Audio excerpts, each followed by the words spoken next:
দরবেশ বাবা। গরিলা আছে, যে গরিলা গুলো আমরা প্রশিক্ষণের মাধ্যমে তৈরি করব এবং ভবিষ্যতে আমরা আন্দোলন সংগ্রামে সেগুলিকে কাজ করাতে পারবো। আপার সাথে কথা বলে আমাদের জুম ব্রিগেড এই মুহূর্তে আগামীকাল থেকে বাংলাদেশে প্রত্যেকটা জায়গায় আওয়ামী লীগের কমিটি আমরা বাদ দিয়ে, নেত্রী বাদ দিয়া যারা এখন যুদ্ধ করবে তাদের স্বীকৃতি নিয়ে কথা বলুক। তাহলে আপনি যুদ্ধে যাইতে পারেন। যুদ্ধে সিপাহী আছে, বাংলাদেশে অনেক সিপাহী আছে।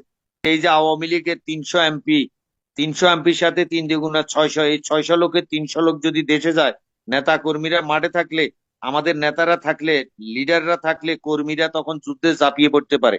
জেলে যাবো আমরা, অসুবিধা নাই। আপনাদের আরো 1 মাস আগে, 1 মাস আর 2 মাস আগে থেকে বলতেছিলাম যে জামাত শিবিরের যতগুলো প্রতিষ্ঠান আছে সবগুলি প্রতিষ্ঠানকে ডিস্ট্রয় করে দেওয়া হোক, ডিস্ট্রয় করে দেওয়া হোক।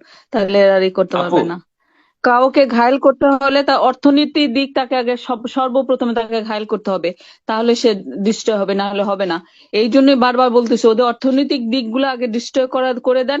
ধ্বংস তো হয়েছে তো হবেই, এটা স্বাভাবিক, একদম হবে, ওরা করবেই। অতএব আমরা তাদেরটা করি।